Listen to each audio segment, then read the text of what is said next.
Apakah kalian pernah ragu terhadap tes yang diberikan oleh guru kalian? Reliabilitas dalam pengukuran pendidikan membantu menciptakan lingkungan di mana keadilan dan konsistensi dalam penilaian ditegakkan dengan baik. Oleh karena itu, pada kesempatan kali ini, kami akan membahas materi mengenai reliabilitas. Om Swastiastu. Assalamualaikum warahmatullahi wabarakatuh. Salam sejahtera bagi kita semua. Salam, namo buddhaya, dan salam harmoni. Baik rekan-rekan sekalian, pada kesempatan kali ini kami akan mempresentasikan materi mengenai reliabilitas. Adapun anggota dari kelompok kami, yang pertama, saya sendiri Putra Suwardita dengan NIM 2211021008. Kemudian Iwayan Agus Dimas Anggara dengan NIM 2211021020. Nah, adapun topik pembahasan yang akan kita pelajari pada materi kali ini, yang pertama yaitu konsep dari reliabilitas, kemudian jenis-jenis pendekatan dari reliabilitas, kemudian metode dan studi kasus dari reliabilitas. Rekan-rekan sekalian, yang pertama kita akan membahas mengenai konsep reliabilitas. Reliabilitas berasal dari kata reliability, yang berarti konsistensi dan dapat dipercaya. Reliabilitas merupakan kata benda, yang mana kata sifatnya yaitu reliable. Menurut Matondang pada tahun 2009, reliabilitas berarti sejauh mana suatu hasil pengukuran dapat dipercaya. Suatu hasil pengukuran dapat dipercaya apabila suatu hasil pengukuran dari 2 kali pelaksanaan pengukuran memiliki hasil yang relatif sama, meskipun dilaksanakan pada waktu yang berbeda, tetapi masih terdapat subjek yang sama. Selanjutnya adalah menurut Allen dan Yen pada tahun 1979.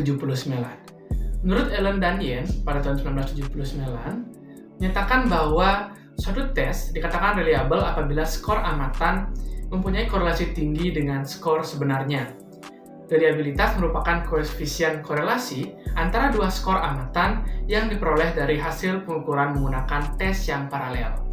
Nah, dengan demikian, menurut pernyataan tersebut, suatu tes dikatakan reliable jika hasil pengukuran penelitian tersebut mendekati keadaan subjek tes yang sebenarnya. Berdasarkan definisi di atas, dapat disimpulkan bahwa suatu instrumen dikatakan reliable jika instrumen tersebut digunakan dalam suatu pengukuran terhadap subjek yang sama, menunjukkan hasil yang konsisten dan dapat dipercaya, meskipun dilaksanakan dalam waktu yang berbeda. Rekan-rekan sekalian, selanjutnya adalah mengenai pendekatan reliabilitas. Nah, pendekatan reliabilitas terdiri atas 3, yaitu menurut Azwar pada tahun 1997.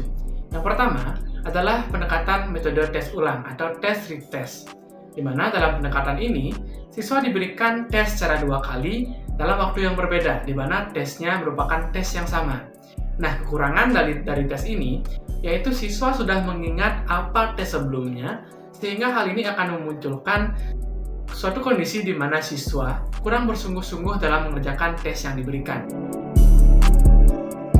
Pendekatan yang kedua adalah pendekatan bentuk paralel atau parallel forms, di mana diterapkannya 2 tes yang identik atau kembar yang diberikan kepada siswa dalam hal pengukuran.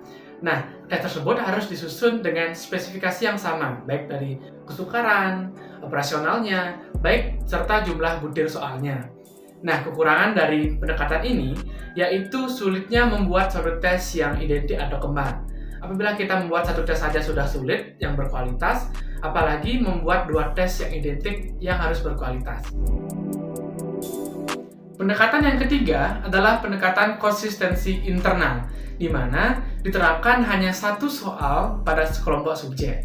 Contohnya seperti pembelahan gasal genap atau ganjil genap dan pembelahan secara random. Nah, pendekatan ini juga disebut sebagai single trial administration.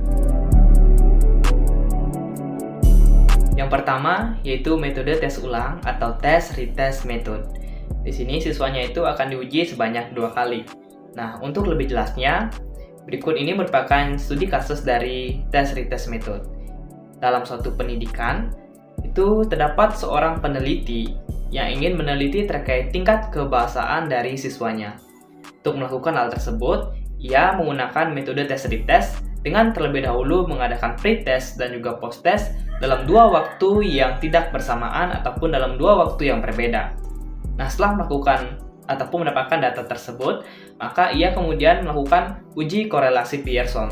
Nah, uji ini dilakukan untuk dapat menyimpulkan apakah tes yang ia berikan itu dapat diandalkan ataupun tidak bagi siswa ke depannya. Oleh karena itu, ia melakukan beberapa analisis data dan alhasil dia dapat menyimpulkan apakah tes tersebut dapat diandalkan ataupun tidak melalui uji korelasi Pearson dan juga analisis data dari 2 waktu yang tidak bersamaan. Nah, yang kedua yaitu metode parallel forms. Adapun contoh kasusnya di sini, misalkan terdapat sebuah lembaga yang ingin mengevaluasi kemampuan kognitif siswa dalam mata pelajaran matematika. Nah, di sini ia akan memberikan sebuah tes yang dimana bobotnya sama, akan tetapi strukturnya berbeda. Ia menggunakan 2 tes paralel secara keseluruhan yang setara, namun strukturnya itu dibedakan. Nah, sama seperti tadi, setelah melakukan hal tersebut, ia melakukan uji koefisiensi Pearson untuk mengetahui apakah tes ini dapat diandalkan ataupun tidak. Metode yang ketiga yaitu metode belah 2 atau split half method.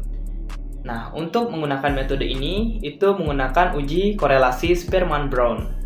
Untuk rumusnya dapat dilihat di slide berikut, yang dimana RI merupakan koefisien reliabilitas skor instrumen, RB merupakan koefisien korelasi antara 2 belahan instrumen, N merupakan banyaknya responden, X merupakan belahan pertama, dan Y merupakan belahan kedua.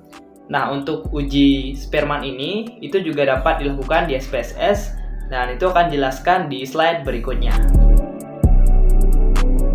Adapun contoh kasus dari metode split half melalui uji korelasi Spearman-Brown, itu misalkan terdapat seorang peneliti yang ingin mengembangkan kuesioner evaluasi yang terdiri dari 20 soal.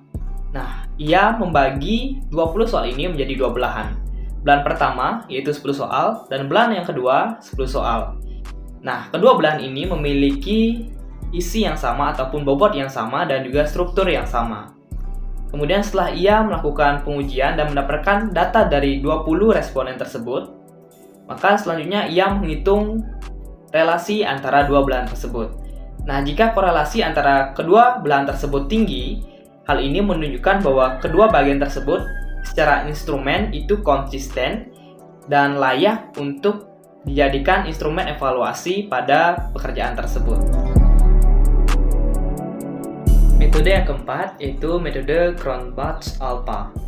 Nah, untuk pengujiannya sendiri itu sama, menggunakan uji korelasi Spearman-Brown, di mana untuk rumusnya bisa dilihat pada slide berikut.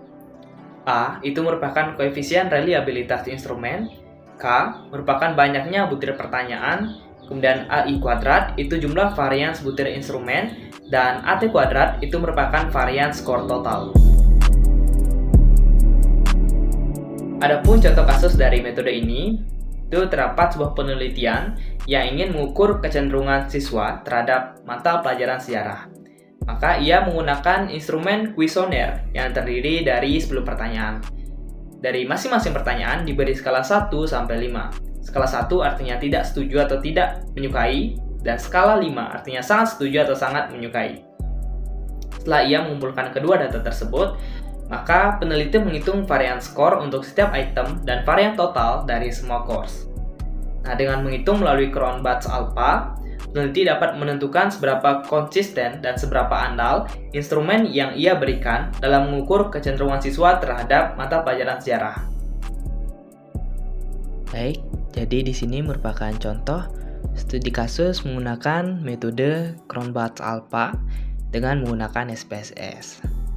Nah, yang pertama kita buat dulu datanya. Sini terdapat 10 pertanyaan dan 30 responden. Nah, ini merupakan nilai dari masing-masing pertanyaan, di mana rentang nilainya itu berkisar antara 1 sampai 5. Setelah itu kita copy data hasil responden, kita buka SPSS dan kita pastekan di data view. Nah, berikut merupakan tampilannya. Kemudian untuk menghitungnya kita klik di bagian Analyze. Kemudian kita pilih Scale, Reliability Analysis. Kemudian kita pindahkan semua data dari ruas kiri ke ruas kanan. Nah, kita pindahkan dulu semuanya. Kemudian kita klik statistik, kita pilih centang scale if item delete, dan kita pilih model di model alpha. Nah, di sini masih terdapat beberapa data yang masih belum saya pindahkan. Saya coba pindahkan ulang dari ruas kiri ke ruas kanan.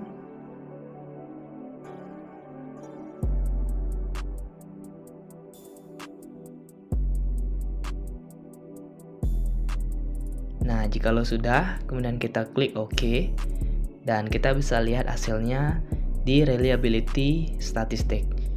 Itu Cronbach's alpha itu dengan skor ataupun nilai 0,814. Nah, untuk menarik kesimpulannya, kita buka makalah yang telah dibuat. Nah, di sana terdapat beberapa faktor untuk mempengaruhi kesimpulan, yang dimana jika nilai Cronbach's alpha lebih besar dari 0,6, maka dikatakan bahwa kuesioner bersifat reliable atau konsisten. Nah, di sini nilai kita 0,814, jadi dikatakan bahwa data kita reliable. Kesimpulan yang dapat kita ambil pada materi kali ini itu terdapat 4 poin. Pertama, reliabilitas adalah ukuran keandalan atau konsistensi dari suatu instrumen atau tes yang digunakan. Kemudian pendekatan-pendekatan dari reliabilitas terdiri dari tes ulang atau test retest, kemudian pendekatan bentuk paralel atau parallel forms, dan pendekatan konsistensi internal atau internal konsistensi. Kemudian metode-metode yang terdapat di reliabilitas itu terdapat metode test retest, kemudian split half, kemudian equivalent forms, dan juga metode Cronbach's alpha. Dan yang terakhir, studi kasus reliabilitas ini mencakup penggunaan metode-metode reliabilitas dalam situasi nyata, seperti mengevaluasi keefektifitasan program pelatihan atau mengevaluasi konsistensi antara penilaian dari berbagai nilai.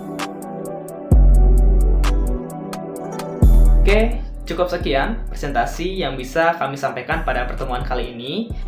Kami ucapkan terima kasih kepada Ibu dosen dan juga rekan-rekan sekalian yang telah bersedia menyimak presentasi pada kali ini dengan baik sampai detik ini. Dan juga kami mohon maaf apabila terdapat kesalahan maupun kata-kata yang kurang berkenan selama kami memandu jalannya presentasi. Dan untuk penutup, kami mengucapkan para mesanti, Om Santi Santi Santi Om. Wassalamualaikum warahmatullahi wabarakatuh. Salam, namo buddhaya, salam harmoni. Terima kasih.